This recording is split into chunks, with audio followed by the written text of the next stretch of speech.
दोस्तों, तुरंत के पिछले एपिसोड में हमने देखा कि मिस टांग वुटोंग ने अपना लेवल ब्रेक थ्रू कर लिया था और आखिरकार वो एक टाइटल डोलो लेवल की मास्टर बन चुकी थी। मगर दूसरी तरफ यूहो अभी भी अपने लेवल 89 पर फंसा हुआ था, क्योंकि लेवल 90 पर जाने के लिए उसे अपना सेकंड सोल कोर बनाना होगा, जो कि काफी ज्यादा डिफिकल्ट काम है। वैसे सेकंड सोल कोर अक्सर उन कल्टिवेटर को बनाना पड़ता है जो कि अल्टीमेट डोलो लेवल पर जाते हैं। मगर यूहो ने चूंकि पहले अपना फर्स्ट सोल कोर बना लिया था, इसलिए सिर्फ टाइटल डोलो लेवल में इंटर करने के लिए उसे सेकंड सोल कोर बनाना होगा। असल जुआन चूंकि अल्टीमेट डोलो लेवल के मास्टर बन चुके थे, इसलिए वो यूहो को इस बारे में बताते हैं कि तुम सेकंड सोल कोर कैसे बना सकते हो। उसके दो तरीके थे, जिसमें से एक इक्वल रेजोनेंस मेथड था और दूसरा यिन यांग कॉम्प्लीमेंटेशन मेथड, जो कि डाइटियान भी इस्तेमाल करता था। इसलिए यूहो ने फैसला किया कि वो इसी मेथड का इस्तेमाल करके सेकंड सोल कोर बनाएगा। इसके बाद हम देखते हैं कि यूहो को एक सीक्रेट ऑपरेशन के लिए स्टाइल एम्पायर की तरफ भेज दिया गया, जहां पर आने के बाद यूहो को जानने को मिला कि वो तीनों एम्पायर के टाइटल डोलो सोल मास्टर्स के साथ मिलकर सन मून एम्पायर के एम्परर को मारने के मिशन पर जाने वाला है, जिसे इन लोगों ने एम्पायर इनहाइलेशन ऑपरेशन का नाम दिया। अब आगे तो नेक्स्ट एपिसोड की शुरुआत यहाँ पर बिल्कुल उसी सीन से शुरू होती है, जहाँ व्हाइट टाइगर मास्टर ड्यूक इस एम्पायर इनहाइलेशन ऑपरेशन की डिटेल्स के बारे में बता रहे थे। जहाँ व्हाइट टाइगर मास्टर ड्यूक बताता है कि बेशक ज़ू टियानरेन काफी ज्यादा जवान है, लेकिन वो फिर भी अपनी जनरेशन का काफी ज्यादा जीनियस और खतरनाक एम्परर है। जब तक ज़ू टियानरेन जिंदा रहेगा, ये जंग खत्म नहीं होने वाली, बल्कि फ्यूचर में ये जंग और ज्यादा तेजी के साथ फैलेगी। इसलिए अगर हमने इस ऑपरेशन में ज़ू टियानरेन को जान से मार डाला, तो सन मून एम्पायर में सिविल वॉर शुरू हो जाएगी और ज़ू टियानरेन के भाई एम्परर की कुर्सी को हासिल करने के लिए आपस में लड़ पड़ेंगे। बेशक ज़ू टियानरेन का बेटा भी पैदा हो चुका है, जो कि सिर्फ अभी 1 महीने का है, इसलिए उसे तो ये कुर्सी नहीं मिल सकती। ये सुनकर तो दूसरी तरफ यूहो शॉक हो गया था कि क्या कहा, ज़ू टियानरेन का बेटा पैदा हो चुका है। ये सुनकर यूहो मिस ऑरेंज को याद करने लगा, जहाँ मिस ऑरेंज ने यूहो से कहा था कि जो भी मेरा बदला लेने में मेरी मदद करेगा। ज़ू टियानरेन बेशक तुम्हारा दुश्मन है, लेकिन वो मेरा साथ दे रहा है। ये सब याद करते हुए यूहो अपने मन में सोच रहा था कि मिस ऑरेंज, आखिर तुमने ऐसा क्यों किया? तुम खुद को इस सब चीजों में क्यों फंसा रही हो? दूसरी तरफ व्हाइट टाइगर मास्टर ड्यूक बताता है कि सन मून एम्पायर में मौजूद हमारे जासूसों से हमें खबर मिली है कि अगले 7 दिन बाद सन मून एम्पायर में एक हेवन वर्शिप सेरेमनी होने वाली है, जिसमें ज़ू टियानरेन चीफ ऑफिशियल गेस्ट होगा और यही ज़ू टियानरेन को जान से मारने की सबसे बेस्ट अपॉर्चुनिटी होगी। इस अल्टर सेरेमनी की लोकेशन मिंगडू सिटी के साउथर्न पार्ट में है। यहाँ सब लोग व्हाइट टाइगर मास्टर ड्यूक का प्लान सुन रहे थे। व्हाइट टाइगर मास्टर ड्यूक बताता है, जैसा कि हम लोग जानते हैं कि ज़ू टियानरेन के पास कई सारे पावरफुल पावर हाउसेस होंगे। उन सबको ज़ू टियानरेन से अलग करने के लिए हमें एक डाइवर्जन चाहिए होगा, जिसके लिए हम लोग मिंगडू सिटी के लार्जेस्ट एमुनिशन डिपोट पर हमला करेंगे। यानी कि ये मिंगडू सिटी का सबसे बड़ा वेपन स्टोरेज है, जिस पर हमला करने की वजह से पावरफुल हाउसेस वहाँ की तरफ अटैक हो जाएंगे और दूसरी तरफ ज़ू टियानरेन को मारने का मौका इन लोगों को मिल जाएगा। जिसके बारे में व्हाइट टाइगर मास्टर ड्यूक बता रहा था कि हम 3 एम्पायर के 15 टाइटल डोलो सोल मास्टर्स यहाँ पर मौजूद है, जो कि 2 अलग-अलग ग्रुप्स में डिवाइड होंगे। पहला ग्रुप जिससे सीनियर टियानियन लीड करेंगे, जिन्हें हेवनली सैंड डोलो के नाम से भी जाना जाता है। उनके ग्रुप का मिशन होगा एमुनिशन डिपोट पर हमला करना, ताकि सारे के सारे पावरफुल फिगर उस तरफ चले जाए। और दूसरे ग्रुप को लीड करने वाले होंगे सीनियर डीबूसी, जो 4 टाइटल डोलो सोल मास्टर्स के साथ रेडी होते हुए फिर से ज़ू टियानरेन पर हमला बोल देंगे। यूहो भी दूसरी तरफ इस प्लान के बारे में सुन रहा था और वो अपने मन में कह रहा था कि ये प्लान काफी ज्यादा रफ और बहुत ही ज्यादा अजीब है, क्योंकि सन मून एम्पायर के पास 2 अल्टीमेट डोलो लेवल के मास्टर्स भी हैं। आखिर उनकी यहाँ पर बात क्यों नहीं की जा रही? बेशक अगर उन 2 अल्टीमेट डोलोस को एक दूसरे से अलग कर दिया जाए, एक बेशक एमुनिशन डिपोट की तरफ चला जाए, लेकिन फिर भी एक ज़ू टियानरेन के पास मौजूद होगा और वो अकेला ही काफी होगा डीबूसी और उसके सारे सुपर डोलो लेवल के कल्टिवेटर्स को हराने के लिए। और वैसे भी सिर्फ एक एमुनिशन डिपोट में एक्सप्लोजन करने की वजह से इतने सारे टाइटल डोलो सोल मास्टर वहाँ की तरफ नहीं जाएंगे। यूहो यहाँ पर अपने मन में ये सब सोच रहा था कि तभी अचानक व्हाइट टाइगर मास्टर ड्यूक यूहो से कहता है कि यूहो, इस मिशन में तुम्हारा काम होगा इन सारे के सारे टाइटल डोलो सोल मास्टर्स को सही सलामत सन मून एम्पायर के अंदर इंटर करवाना। और जैसे ये 15 टाइटल डोलो सोल मास्टर मिंगडू सिटी के अंदर इंटर कर जाए, उसी के साथ तुम्हारा मिशन कंप्लीट हो जाएगा। यानी कि यूहो को कोई फाइट नहीं करनी, जिस पर यूहो भी हमेशा हिलाता है। साथ ही साथ वो यहाँ मैप की तरफ आते हुए कहता है कि मिंगडू सिटी के अंदर घुसपैठ करना ज्यादा डिफिकल्ट काम नहीं, लेकिन मैं चाहता हूँ कि रास्ते में सब लोग मेरे ही ऑर्डर्स को फॉलो करें, यानी कि मैं उन्हें लीड करूंगा। जो सुनकर तो डोलिंग एम्पायर के टाइटल डोलो सोल मास्टर्स काफी जरा हैरान हो गए कि आखिर ये लड़का क्या बात कर रहा है, ये इतना भी सारा ताकतवर नहीं। यूहो इन सब लोगों के चेहरे देखते हुए बताता है कि ये करना जरूरी है, क्योंकि अगर सिर्फ मेरे ऑर्डर्स को माना जाए, तभी मैं इस बात की गारंटी ले सकता हूँ कि मैं सब लोगों को सही सलामत मिंगडू सिटी के अंदर इंटर करवा सकूं। ये सुनकर डोलिंग एम्पायर के टाइटल डोलो सोल मास्टर खड़ा होकर यूहो से कहता है कि यूहो, क्या तुम जानते भी हो कि तुम ये क्या कह रहे हो? अभी तुम हुए कितने साल के हो जो तुम हमें कमांड कर सको? ये सुनकर स्टाइल एम्पायर के जो टाइटल डोलो सोल मास्टर थे, उनमें से खड़ा होते हुए कहता है कि यूहो के इससे फर्क नहीं पड़ता। जब जासूसी और घुसपैठ करने की बात है तो यूहो हम सब में से ज्यादा एबिलिटी रखता है। मुझे यूहो की एबिलिटीज पर पूरा भरोसा है, इसलिए मैं यूहो के कमांड्स मानने के लिए तैयार हूँ। ये सुनकर डोलिंग एम्पायर वाले एल्डर्स अभी भी पूरी तरीके से मुतमईन नहीं हुए थे, क्योंकि टाइटल डोलो सोल मास्टर्स काफी ज्यादा एरोगेंट होते हैं। मतलब वो एक जूनियर की कमांड्स क्यों मानेंगे? इवन के सीनियर टियानरेन भी कहता है कि क्या तुम इतने ज्यादा श्योर हो? तभी अचानक सीनियर डीबूसी सामने की तरफ आकर यूहो के कंधे पर हाथ तैयार हूँ, जिससे तो सबको शॉक कर दिया, क्योंकि अगर डीबूसी कह रहा है तो यकीनन सही ही होगा, वरना डीबूसी कभी भी किसी के सामने नहीं झुकता। और डीबूसी यहाँ पर यूहो को एडमायर कर रहा है, वो बाकी के सब लोगों से कहता है कि बहुत ज्यादा समय जाया नहीं करते, कल मॉर्निंग हम यहाँ से रवाना होंगे। तो सुनते ही बारी बारी करके सारे टाइटल डोलो सोल मास्टर वहाँ से रवाना होने लगे। यूहो और मिस टांगुटोंग भी वहाँ से अपने कैंप की तरफ जाने लगे थे। तभी अचानक व्हाइट टाइगर मास्टर ड्यूक यूहो को आवाज देते हुए कहता है कि यूहो रुक जाओ, मुझे तुमसे कुछ बात करनी है। जो सुनकर यूहो और मिस टांगुटोंग रुकते हुए यहाँ व्हाइट टाइगर मास्टर ड्यूक के साथ आकर बैठ गए थे। जहाँ व्हाइट टाइगर मास्टर ड्यूक यूहो के लिए चिंता करते उसे बता रहा था कि यूहो ये मिशन बहुत ही ज्यादा खतरनाक है, अगर इस मिशन को सक्सेसफुली कंप्लीट करने के लिए हमें तुम्हारी इतनी ज्यादा जरूरत ना होती तो मैं कभी भी इसके लिए एग्री ना होता कि मैं तुम्हें इस मिशन पर भिजवा दूं। इसलिए तुम इस बात को अच्छे से याद रखना कि तुम्हारा मिशन है इन सबको सही सलामत मिंगडू सिटी के अंदर लेकर जाना, उसके बाद तुम्हारा मिशन खत्म होता है। जब ये लोग वहाँ पर पुलिस के बाद हमला शुरू करे तो तुम्हें उस हमले में पार्टिसिपेट करने की कोई जरूरत नहीं। जैसे तुम्हें अंदाजा होने लगे कि कुछ गड़बड़ हो चुकी है, तुम फौरन से रिट्रीट करते हुए वापस आ जाना। यूहो भी व्हाइट टाइगर मास्टर ड्यूक अपने लिए इतना सारा परेशान और फिक्रमंद देखकर काफी ज्यादा सरप्राइज था, और वो उनसे सवाल करते हुए पूछता है कि यूर ग्रेस आखिर आप ये सब मुझसे क्यों कह रहे हो। जिस पर व्हाइट टाइगर मास्टर ड्यूक यूहो को जवाब देते हुए कहता है कि मैं तुम्हें सारा डिटेल्स तो नहीं बता सकता, लेकिन मुझ पर भरोसा करो और जैसा मैंने कहा है बिल्कुल वैसे ही करना, हमारी सेफ्टी सबसे ज्यादा इम्पोर्टेंट है। ये सुनकर यूहो भी अपने मन ही मन व्हाइट टाइगर मास्टर ड्यूक पर बिना जाने ही भरोसा करने लगा, क्योंकि यूहो अब उनसे नफरत नहीं करता। वो व्हाइट टाइगर मास्टर ड्यूक से कहता है कि ठीक है मैं समझ गया। इसके बाद कैंप से बाहर आने के बाद यहाँ मिस टांगुटोंग यूहो से सवाल करते हुए पूछ रही थी कि लगता है कि इस ऑपरेशन में शायद कुछ ज्यादा ही गड़बड़ है, कुछ न कुछ तो ऐसा सीरियस डेंजर है जिसके बारे में व्हाइट टाइगर मास्टर ड्यूक तुम्हें वार्न तो कर रहे हैं, लेकिन वो तुम्हें इस बारे में बता नहीं सकते। जिस पर यूहो जवाब देते हुए कहता है कि हाँ, इस एम्पायर इनहाइलेशन ऑपरेशन में सिर्फ एम्परर को मारने के अलावा जरूर कोई और सीक्रेट भी है जिसको सब लोगों के सामने रिवील नहीं किया गया। तो सुनकर मिस टांगुटोंग यूहो से कहती है कि व्हाइट टाइगर मास्टर ड्यूक तुम्हारे लिए कुछ ज्यादा ही फिक्रमंद थे, और मैंने देखा कि अब तुम पहले जैसे शायद व्हाइट टाइगर मास्टर ड्यूक से नफरत नहीं करते। जिस पर यूहो जवाब देते हुए कहता है कि बेशक मैं इस बात को एडमिट नहीं करना चाहता, लेकिन जब तुम गायब हो चुकी थी, तुम्हारे मिसिंग होने के बाद मैं टूटते हुए स्टाइलुआ एम्पायर वापस आया था, जहां मैंने देखा कि मेरी मॉम की कब्र को दोबारा से रिनोवेट करके बना दिया गया है, और ये काम व्हाइट टाइगर मास्टर ड्यूक ने ही किया, इससे मुझे सरप्राइज कर दिया था। उसके बाद स्टाइलुआ एम्पायर में मैं उनके कंधे से कंधा मिलाकर उनकी साइड पर लड़ा, जिसमें व्हाइट टाइगर मास्टर ड्यूक के साथ कई बार मेरा आमना सामना हुआ और मुझे उन्हें थोड़ा और बेहतर तरीके से जानने को मिला, जिसकी वजह से व्हाइट टाइगर मास्टर ड्यूक के लिए जो मेरी पहले राय थी वो अब धीरे धीरे करके चेंज होने लगी है। यही असली वजह थी कि अब यूहो व्हाइट टाइगर मास्टर ड्यूक से पहले जैसी नफरत नहीं करता, बल्कि शायद वो अपने मन ही मन में उन्हें थोड़ा बहुत करके माफ करने लगा है। इसके बाद सीन शिफ्ट होकर दूसरी तरफ सीनियर डीबूसी पर भी आ जाता है, जो कि चांद की रोशनी में यहाँ एक क्लिफ पर आकर खड़े हो चुके थे, जहाँ उनके साथ बात करने के लिए सीनियर टियानयिंग भी वहाँ पर आ जाते हैं, जो कि सीनियर डीबूसी से कह रहे थे कि लगता है कि तुम यूहो को कुछ ज्यादा ही एडमायर करते हो, जो तुम उसकी कमांड मानने के लिए भी तैयार हो गए। दूसरी तरफ सीनियर डीबूसी उससे कहता है कि क्या तुम अभी भी डर रहे हो,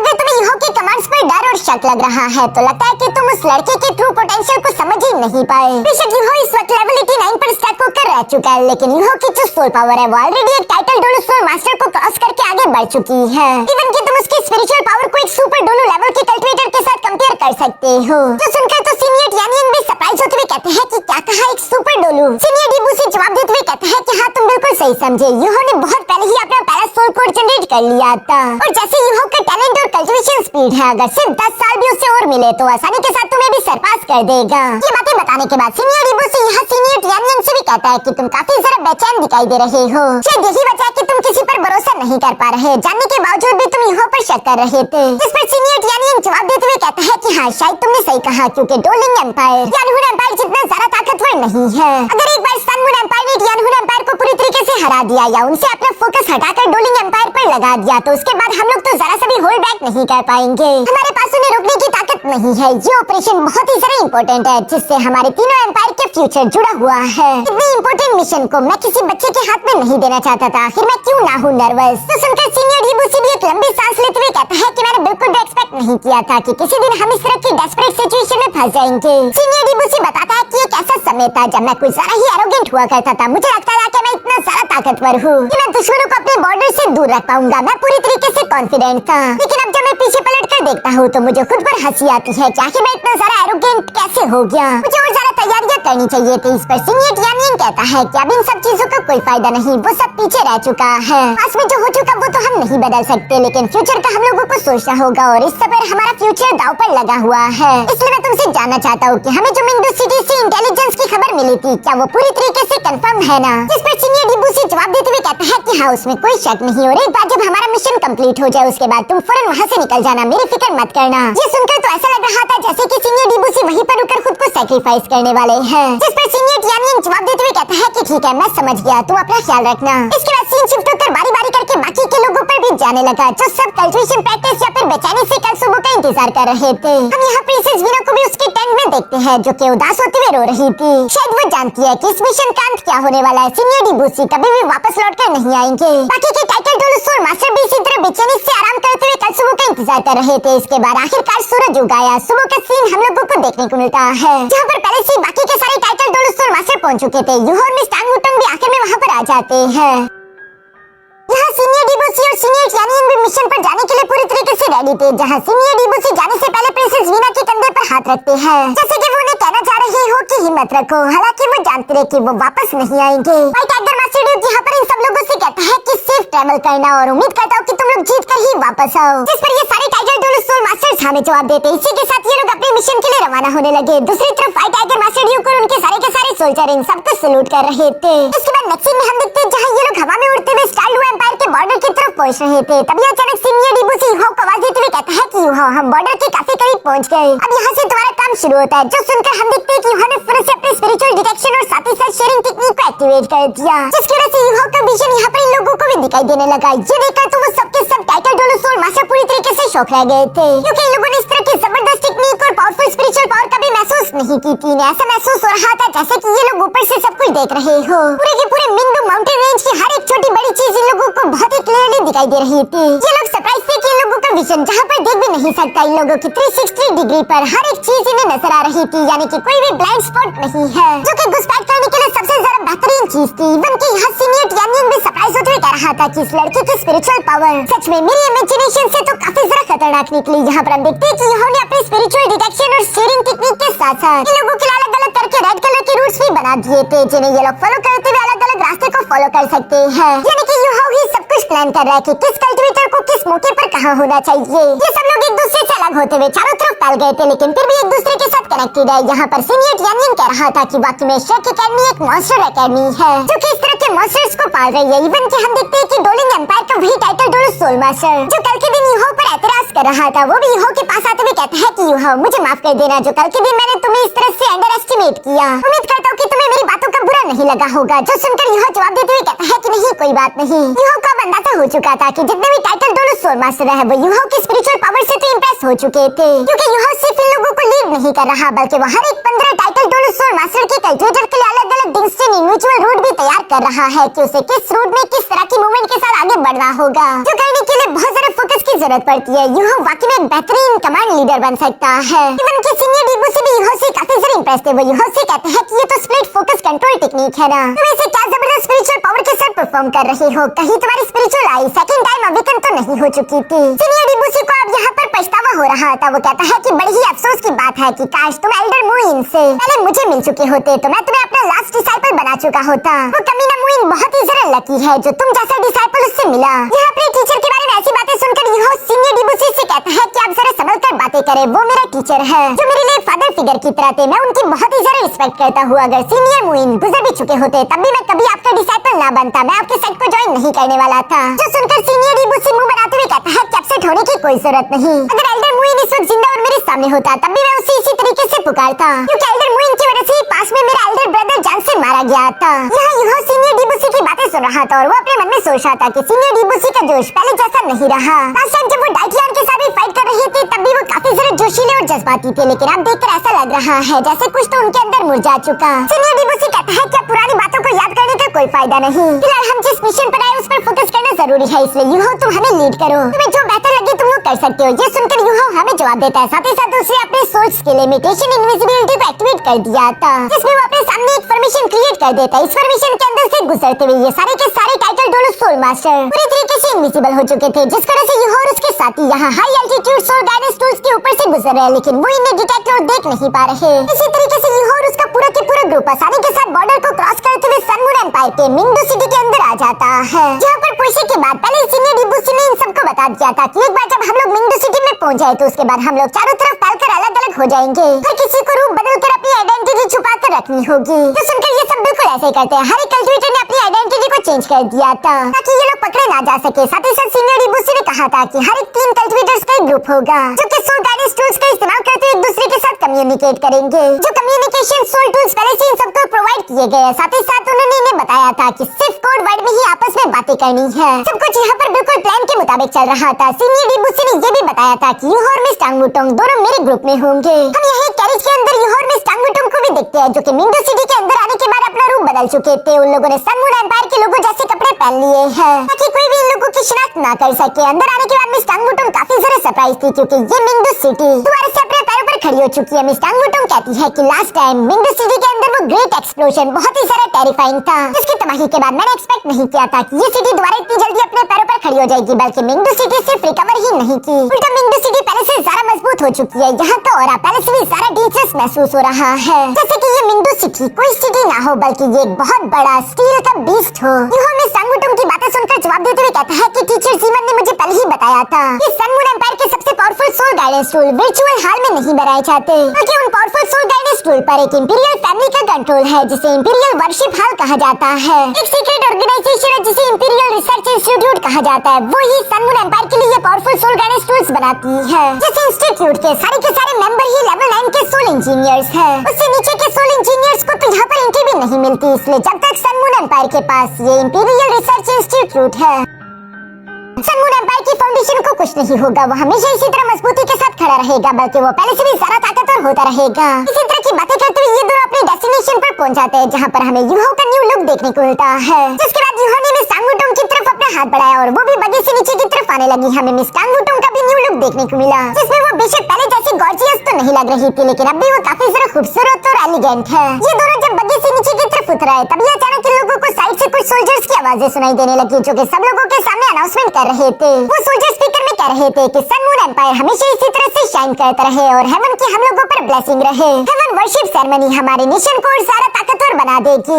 हम अपने एम्परर के ऑर्डर पर सनमून एम्पायर के बॉर्डर्स को लगातार फैलाते रहेंगे, ताकि हमारे एम्परर की रोशनी चारों तरफ दुनिया में फैल जाए, बिल्कुल सूरज और चांद की तरह। तो सुनकर सनमून एम्पायर के कुछ लोग आपस में बातें करते हुए कह रहे थे कि ये लोग तो हमें इंसान ही नहीं समझते, पता नहीं आखिर ये लोग कर क्या रहे हैं। दूसरा आदमी जवाब देते हुए कहता है कि मैंने सुना है कि हमारे एम्परर कुछ ही दिनों में एक हेवन वर्शिप सेरेमनी होल्ड करने वाले हैं। यही तो वजह है कि इंपीरियल पैलेस की गाड़ी इतनी सारा मिंगडो सिटी के अंदर इकट्ठा हो रहे हैं, और इन लोगों के वीआईपी प्रोटोकॉल की वजह से रोड और सड़कें बंद है, जिसकी वजह से हम लोगों की जिंदगी अजाब में पड़ चुकी। यहाँ चारों तरफ सिटी में काफी ज्यादा सर्वेलेंस और सख्ती हो चुकी थी। यूहो भी यहाँ पर उस इंपीरियल गार्ड की तरफ देखता है, जिसे देखते हुए यूहो कह रहा था कि इंपीरियल पैलेस गार्ड ये एक यूनिट है जो कि सोल गाइडेंस टूल्स के साथ इक्विप्ड है। सनमून एम्पायर का जो hand of protection and nation है, उसी का एक पार्ट ये इंपीरियल पैलेस गार्ड यूनिट भी है। सनमून एम्पायर की ट्रू पावर कितनी ज्यादा है फिलहाल हम इसका अंदाजा नहीं लगा सकते, क्योंकि उन्होंने अपनी ट्रू पावर अब तक छुपा कर रखी है। लेकिन दूसरी तरफ मिस टांगवुटोंग कहती है कि मिंगडो सिटी के अंदर चारों तरफ सोल डायरेक्शन टूल्स फैलाए हुए हैं, ताकि मिंगडो सिटी में छोटी से छोटी हरकत पर भी नजर रखी जा सके।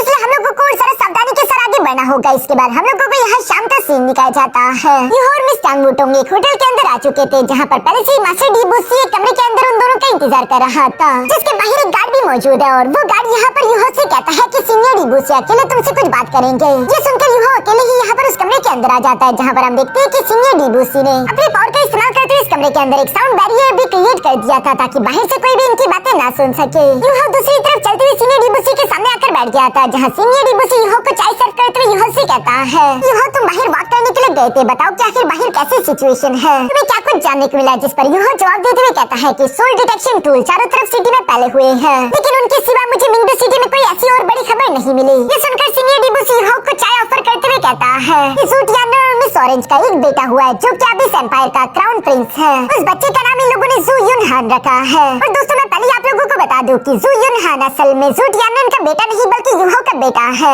सीनियर डिबूसी यूहो को बता रहा था कि जू युनहान जब पैदा हुआ तो उसके एक ही महीने बाद ज़ूटियानर ने उसे सब लोगों के सामने सनमून एम्पायर का अगला क्राउन प्रिंस अनाउंस कर दिया है। तो सुनकर यूहो तो सरप्राइज था कि आखिर सीनियर डिबूसी ये सब कुछ मुझे क्यों बता रहे हैं। दूसरी तरफ सीनियर डिबूसी अपनी बात को कंप्लीट करते यूहो को बताता है कि जैसा कि तुम जानते हो कि ज़ूटियानर डिसेबल है, उसके एम्परर की कुर्सी के खिलाफ कई सारी छुपी हुई खामोश बगावत की बातें चल रही थी। तब चूंकि ज़ूटियानर ने अपनी कुर्सी का वारिस यानी कि क्राउन प्रिंस पैदा कर दिया है, तो इसी वजह से वो बगावत की आवाजें धीरे धीरे करके खामोश हो रही है। इस वजह से ज़ूटियानर के एम्परर की कुर्सी पहले से भी ज्यादा स्ट्रॉन्ग हो गई। साथ ही साथ मिस ऑरेंज का भी ओहदा पहले से काफी ज्यादा बुलंद हो चुका, जिसके टैलेंट को जंग के मैदान में तुम पहले ही देख चुके हो। ओवरऑल मेरा मुद्दा ये है कि ज़ूटियानर की पकड़ अपने एम्परर की कुर्सी पर पहले से भी ज्यादा स्ट्रॉन्ग हो चुकी है। ये सुनकर यूहो अपने मन में सोच रहा था कि हाँ ये बात तो सच है, क्योंकि ज़ूटियानर और उसके फादर ने जबरदस्ती इस कुर्सी को हासिल किया था। इसी वजह से उनकी एम्पररशिप की कुर्सी की फाउंडेशन काफी ज्यादा कमजोर थी, लेकिन जू टियानमेन काफी ज्यादा चालाक है। उसने सेंसिबिलिटी को अलग अलग मूव की मदद से अपनी ताकत में बदल दिया। यहाँ सीनियर इबुशी हॉक के सामने अपने सीक्रेट मिशन को रिवील करते हुए बताता है कि मैं यहाँ पर सिर्फ जू टियानमेन को असैसिनेट करने के लिए नहीं आया, बल्कि जू टियानमेन को असैसिनेट करने के सिवा मेरा एक दूसरा मिशन भी है। तो सुनकर तो यूहो भी सरप्राइज हो गया था और वो सीनियर इबुशी से सवाल करते पूछता है कि आखिर कैसा दूसरा मिशन। और यहाँ से सीन के साथ हमारा ये एपिसोड यहीं पर खत्म हो जाता है।